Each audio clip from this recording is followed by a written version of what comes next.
नमस्कार,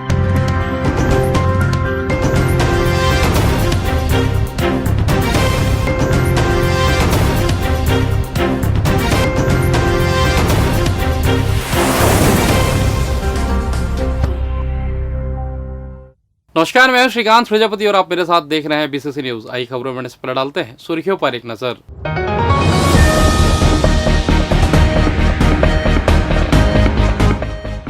छत्तीसगढ़ में फिर मिली अफीम की खेती, बड़े नेटवर्क का हो सकता है खुलासा।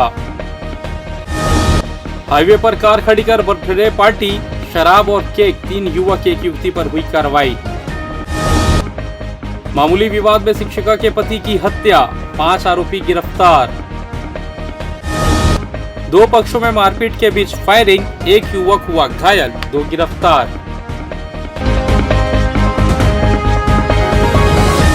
तो ये थी सुर्खियां, अब खबरें विस्तार से। रायगढ़ जिले के लैलूंगा थाना क्षेत्र अंतर्गत ग्राम नवीन घाट गांव में अवैध रूप से पोस्ता अफीम की खेती का मामला सामने आने के बाद पूरे क्षेत्र में हड़कंप मच गया है।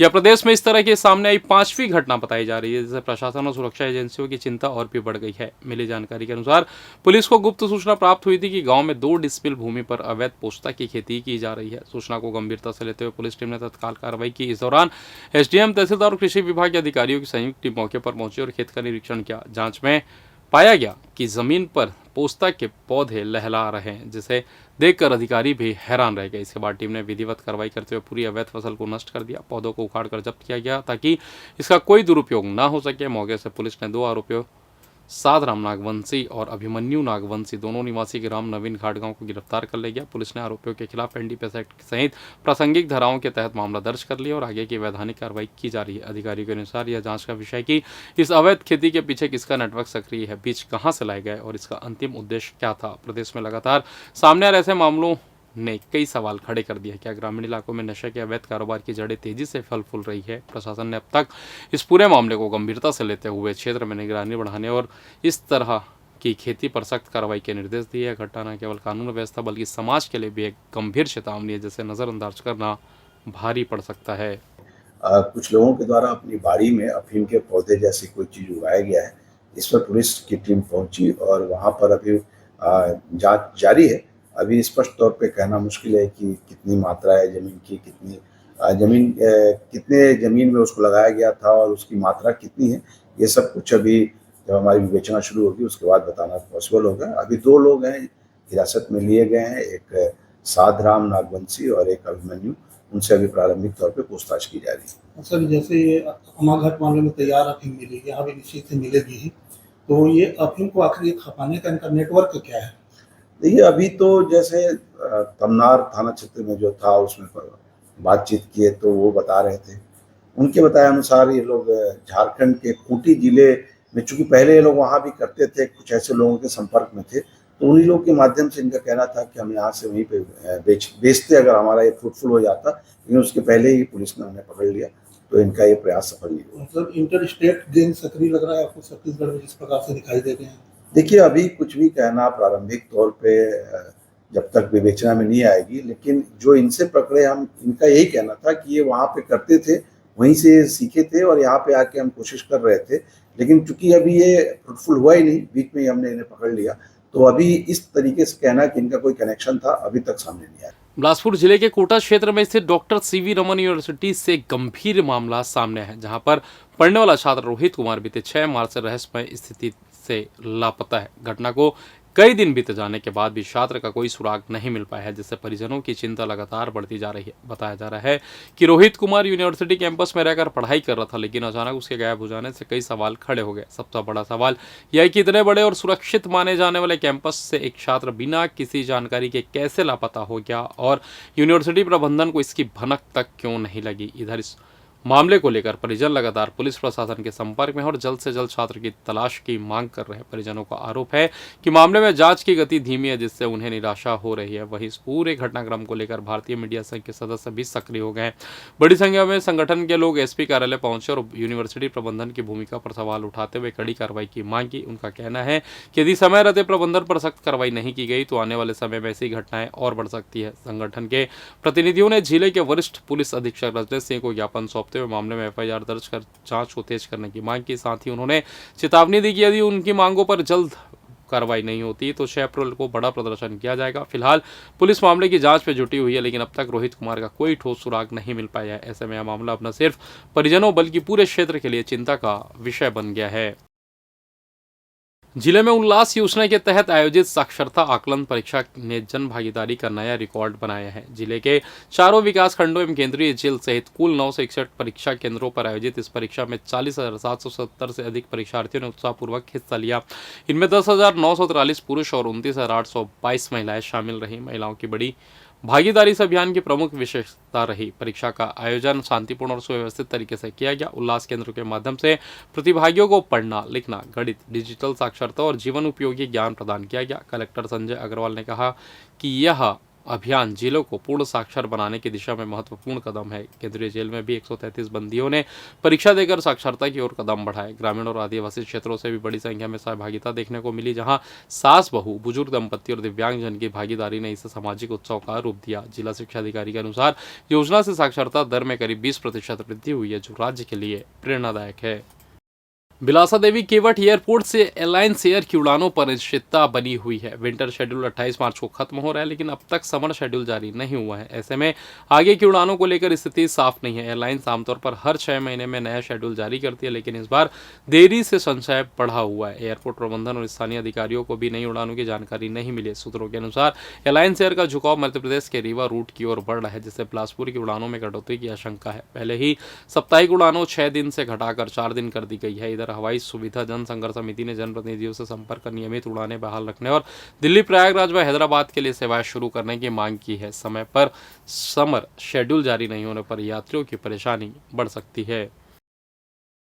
नगर निगम इस बार अपने अब तक के सबसे बड़े बजट की तैयारी में है। अप्रैल के पहले सप्ताह में पेश होने वाला यह बजट करीब 1100 करोड़ रुपए का हो सकता है, जिसमें शहर के विकास के साथ साथ आम लोगों की सुविधाओं पर खास फोकस रहेगा। इस बजट में सिर्फ निर्माण कार्य ही नहीं बल्कि स्मार्ट सिटी सुविधाओं को भी प्राथमिकता दी जा रही है। खासतौर पर विद्यार्थियों के लिए शहर के अलग अलग स्थानों पर फ्री वाईफाई सुविधा शुरू करने की योजना बनाई गई है, ताकि पढ़ाई और डिजिटल कनेक्टिविटी आसान हो सके। वहीं छात्राओं की सुविधाओं को ध्यान में रखते हुए मुफ्त सैनिटरी पैड उपलब्ध कराने का प्रस्ताव भी तैयार किया गया है। महिलाओं की सुरक्षा और सुविधा के लिए हर जोन में पिंक टॉयलेट और पिंक गार्डन विकसित करने की योजना है। शहर के सौंदर्यीकरण पर भी विशेष ध्यान दिया जा रहा है। चौक चौराहों और डिवाइडरों के विकास के लिए 12 करोड़ रुपए, जबकि हरियाली बढ़ाने के लिए 5 करोड़ रुपए खर्च करने की तैयारी है। इसके अलावा smart vending zone, food street, सड़क और नाले निर्माण जैसे बुनियादी कार्यों पर भी जोर दिया जा रहा है। साफ है कि इस बार का बजट सिर्फ आंकड़ों तक सीमित नहीं रहेगा, बल्कि बिलासपुर को आधुनिक, सुरक्षित और सुविधाजनक शहर बनाने की दिशा में बड़ा कदम साबित हो सकता है। देखिए 2026 का बजट अब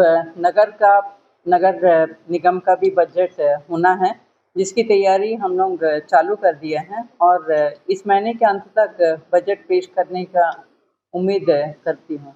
बिल्कुल अभी प्लानिंग तो चल रहा है, अभी डिस्क्लोज करूँगी नहीं, लेकिन शहर के लिए अच्छा ही होगा। नगर निगम की आर्थिक जो व्यवस्था उसको मजबूती मिलेगी। बिल्कुल बिल्कुल इस बार बजट में जो है शहर की सौगात के लिए अनेक सारी जल, बिजली, पानी, सड़क के लिए निश्चित रूप से रहेगा। बिलासपुर में सार्वजनिक स्थानों पर बर्थडे पार्टी मनाने का चलन थमने का नाम नहीं ले रहा है। ताजा मामला सकरी थाना क्षेत्र से सामने है, जहां पुलिस ने देर रात कार्रवाई करते हुए 3 युवकों और एक युवती को पकड़कर उनके खिलाफ मामला दर्ज किया है। साथ ही उनकी कार को भी जब्त कर ली है। मिली जानकारी के अनुसार 22 मार्च की रात पुलिस पेट्रोलिंग के दौरान मुखबिर से सूचना मिली कि संबलपुरी ओवरब्रिज पर कुछ युवक युवती सड़क के बीच कार खड़ी कर जन्मदिन का जश्न मना रहे हैं। पुलिस टीम मौके पर पहुंची तो देखा कि काले रंग की कार में केक काटा जा रहा था और सड़क पर जाम की स्थिति बन रही थी। जांच में सभी युवक युवती शराब के नशे में पाए गए। पूछताछ में आरोपियों ने अपना नाम निहाल सांडिल, अतुल वर्मा, प्रियांशु चौरसिया और अदिति भंडारी बताए। सभी की उम्र 19 से 22 वर्ष के बीच है। पुलिस ने मोटर व्हीकल एक्ट के तहत विभिन्न तरह के मामला दर्ज कर सभी आरोपियों के खिलाफ कार्रवाई की है। और फिलहाल वक्त तो चला छोटे से ब्रेक का, मिलते हैं ब्रेक के बाद, कहीं जाइएगा नहीं। पिछले 17 वर्षों से रियल एस्टेट के क्षेत्र में दे रहे हैं अपनी सेवाएं और लगातार शहर की जनता को एक नई लिविंग लाइफस्टाइल। अपने कार्यों एवं सेवाओं के माध्यम से लाखों लोगों के उम्मीदों को दिया है आकार। इसलिए जिले में ही नहीं पूरे प्रदेश में इनकी पहचान है बरकरार। आपके सपनों के घर को हकीकत में बदल कर है दिखाना, इसलिए आपके लिए लेकर आए हैं भाटी आशियाना।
और ब्रेक के बाद आप सभी का स्वागत है। यह बढ़ते अगली खबर की ओर।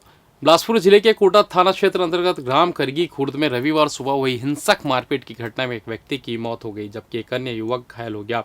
पुलिस ने त्वरित कार्रवाई करते हुए मुख्य आरोपी सहित कुल 5 आरोपियों को गिरफ्तार कर लिया, वहीं अन्य की तलाश की जा रही है। मिली जानकारी के अनुसार मृतक मोहन पांडे अपने साथी शरद कौशिक के साथ सुबह 9 बजे गाँव पहुंचे थे। इसी दौरान गाँव के ही राजाराम साहू ने अपने साथियों के साथ मिलकर लाठी, डंडा, फरसा और हाथ मुक्कों से हमला कर दिया। हमले में मोहन पांडे को गंभीर चोटें आई, जिससे उसकी मौके पर ही मौत हो गई। वहीं बीच बचाव करने पहुंचे शरद कौशिक भी घायल हो गए, जिन्हें उपचार के लिए हॉस्पिटल में भर्ती कराया गया है। घटना की सूचना मिलते ही कोटा पुलिस मौके पर पहुंची और स्थिति को नियंत्रित किया। एफएसएल की टीम मौजूदगी में साक्ष्य जुटाए गए। प्रारंभिक जांच में जमीन विवाद को घटना की वजह माना जा रहा है। पुलिस मामले की गहन जांच में जुटी हुई है। वहीं 5 आरोपियों को हिरासत में ले लिया गया है।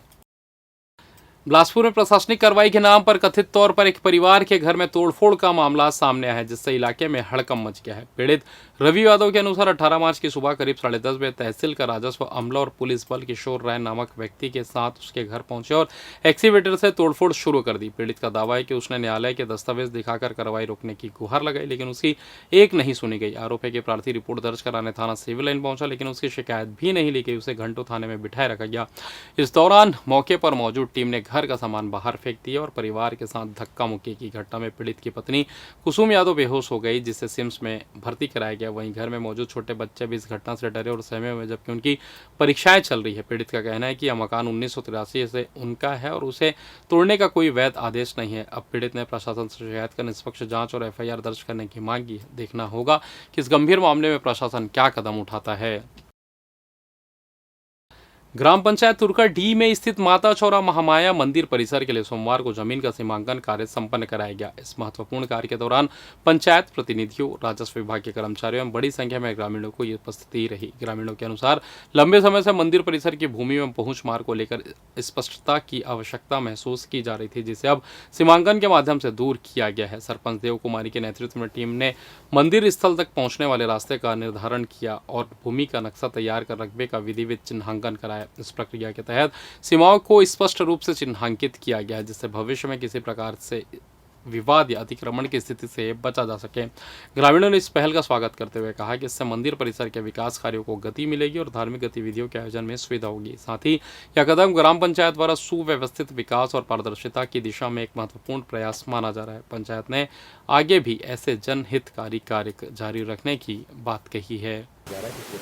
सीमांकन ये माता चौरा महामाया मंदिर का सीमांकन है, जो हमारे संपूर्ण ग्रामवासियों का एक निवेदन था, एक आवेदन था, जिसमें आज आरआई और पटवारी के द्वारा सीमांकन किया जा रहा है और पूरी विधिवत से तहसील कार्यालय में आवेदन लगा के आदेश करा के सीमांकन किया जा रहा है। नवरात्रि के पावन अवसर पर विश्व हिंदू परिषद द्वारा 22 मार्च 2026 को भव्य चुनरी यात्रा सफलतापूर्वक संपन्न की गई। यह यात्रा गिरारी स्थित सिद्ध शक्तिपीठ से प्रारंभ होकर पेंड्रा दुर्गा मंदिर तक निकाली गई। इस दौरान लगभग 600 मीटर लंबी चुनरी श्रद्धा और आस्था का विशेष आकर्षण रही, जिसने पूरे क्षेत्र में भक्ति का अद्भुत वातावरण निर्मित किया। इस पावन यात्रा में हजारों की संख्या में माताएं बहनें देवी स्वरूप में शामिल हुई, जिन्होंने भक्ति, आस्था और श्रद्धा का अद्वितीय संगम प्रस्तुत किया। पूरे मार्ग में श्रद्धालुओं द्वारा यात्रा का पुष्प वर्षा एवं आरती के साथ भव्य स्वागत किया गया। साथ ही श्रद्धालुओं को फल एवं प्रसाद का वितरण भी किया गया। यात्रा के दौरान यातायात एवं सुरक्षा व्यवस्था हेतु पुलिस प्रशासन पूरी तरह सक्रिय रही। किसी भी आपात स्थिति से निपटने के लिए स्वास्थ्य विभाग की टीम एवं एम्बुलेंस की समुचित व्यवस्था भी मौजूद रही। यात्रा विश्व शांति, सद्भाव एवं कल्याण के उद्देश्य को लेकर निकाली गई, जिसने समाज में एकता और सकारात्मक ऊर्जा का संदेश दिया। आयोजकों ने इस सफल आयोजन हेतु सभी श्रद्धालुओं, सहयोगियों, प्रशासन एवं नगरवासियों का हृदय से आभार व्यक्त किया। जांजगीर चांपा जिले के पामगढ़ थाना क्षेत्र में सोमवार सुबह एक मामूली विवाद ने अचानक हिंसक रूप ले लिया, जब गाली गलौज के बाद गोली चलने की घटना सामने आई। घटना सुबह करीब 10 बजे विकासनगर इलाके में स्थित हिमांशु किराना स्टोर के पास हुई, जिससे क्षेत्र में कुछ समय के लिए अफरा तफरी का माहौल बन गया। मिली जानकारी के अनुसार विकासनगर निवासी शैलेंद्र साहू अपने कुछ साथियों के साथ दुकान के पास पहुंचा और कथित रूप से गाली गलौज करने लगा। दुकान संचालक हिमांशु श्रीवास ने इसका विरोध करते हुए उन्हें ऐसा करने से मना किया, जिसके बाद दोनों पक्षों के बीच विवाद बढ़ गया। देखते ही देखते यह विवाद मारपीट पे तब्दील हो गया। इसी दौरान हिमांशु श्रीवास के भाई गुलशन श्रीवास ने अपनी लाइसेंसी पिस्टल से पंकज कश्यप पर गोली चला दी। गोली पंकज के पैर और जांघ में लगी, जिससे वह गंभीर रूप से घायल हो गया। घटना के तुरंत बाद उसे सामुदायिक स्वास्थ्य केंद्र पामगढ़ ले जाया गया, जहां से उसे बेहतर उपचार के लिए सिम्स रेफर कर दिया गया। बताया जा रहा है कि आरोपी Gulshan Shrivas retired army signal corps का हवलदार है। घटना की सूचना मिलते ही पामगढ़ पुलिस मौके पर पहुंची और स्थिति को नियंत्रित किया। फिलहाल क्षेत्र में स्थिति सामान्य बताई जा रही है। पुलिस ने मुख्य आरोपी गुलशन श्रीवास और उसके सहयोगी भाई को हिरासत में ले लिया है। मामले में हत्या के प्रयास का अपराध दर्ज कर आगे की कार्रवाई की जा रही है। इस घटना ने एक बार फिर मामूली विवादों के गंभीर रूप लेने की चिंता को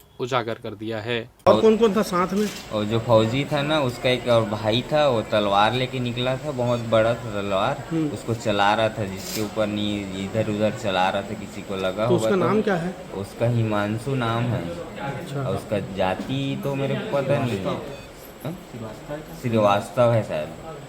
हिमांशु है, उसका दुकान मतलब ना किराना दुकान है व्यास नगर में, यही नंदेली मोड़ के पास। और वो जो फौजी है उसका नाम? उसका नाम नहीं पता मेरे को। उसका बड़ा भाई है, वो यहाँ नहीं रहता था ना पहले। अब आ गया रिटायर होने के बाद? हाँ, रिटायर होने के बाद यहीं रह रहा है। हाँ, हम लोग दूसरे से लड़ाई हो रहे थे ना, वो बोला ज़बरदस्ती का, मैं पहले से आके बोला ना कि मेरे घर के पास या मेरे मतलब इधर मोहल्ले के सामने में पास में गाली गलौज मत करो। तो हम लोग बोले भैया हम लोग का आपसी मैटर है, इसलिए वाद विवाद हो रहा है, आप बीच में मत आओ करके बोले ना। फिर भी वो ज़बरदस्ती ताकत दिखाया, उसके बाद गन दिखाया, तब थोड़ा हाथापाई हुए। फिर उसके बाद वही गोली चला दिया। 4 बार फायरिंग किया, 3 बार फायरिंग करने के बाद कहाँ लगा गोली? चौथा एक बार मेरे पैर में लगा, जांघ के पास। और फिलहाल इस बुलेटिन में बस इतना ही। मुझे दीजिए इजाज़त, फिर होगी आपसे मुलाकात। तब तक देखते रहिए BCC न्यूज़। नमस्कार।